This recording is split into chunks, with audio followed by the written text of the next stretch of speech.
purpose of this exercise was to determine the best way to move ammunition, in this case GBU-38s, JDAMs, in the back of a V-22 Osprey for a forward arming and refueling point to support the Harrier.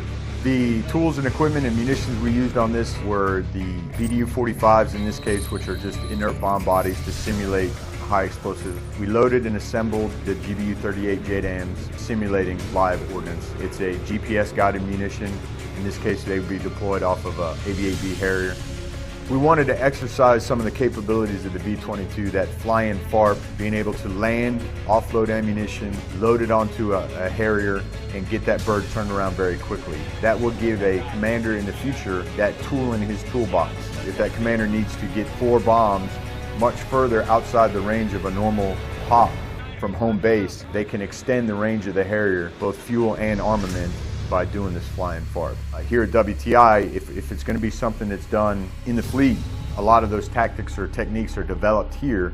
So somebody has an idea and we figure out a way to do it, and that's going to give the commander some tools that he can use later.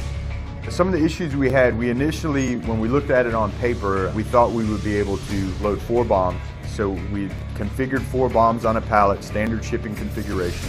The dry run in our heads without any of these assets of V-22 or the bombs themselves. We thought we would be able to pull them out on a hernia bar on one pallet. It turns out that didn't work. The fuselage on the V-22 kind of gets in the way, so we ended up having to download everything, reconfigure it, move some of our ancillary equipment around. So what we ended up with, the final product, the one that ended up working, was 2 pallets of 2 bombs each, palletized per the standard shipping configuration, with all the ancillary equipment, the tail kits, fuses, the nose plugs, all that extra stuff was strapped to the top of the bomb pallets. That was the way it worked. And then we had our MHU, our Aussie aviation weapon support equipment, kind of loaded in on the aft end of the airplane.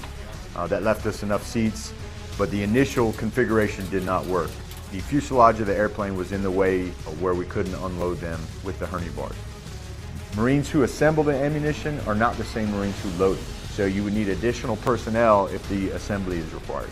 So you save a lot of seats on the V-22. You save a lot of room if you just roll them right out and they're already assembled.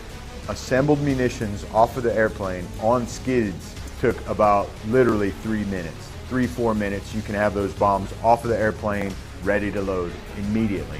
To offload them, unpackage the ammunition, assemble everything. Just the assembly time takes about 21 minutes for 4 JDAM. That doesn't count the unpackaging of the ammunition.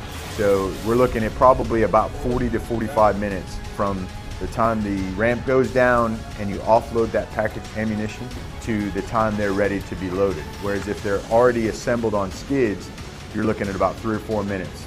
They come off, they're already ready to load. You undo the straps, lift them up, and you're done.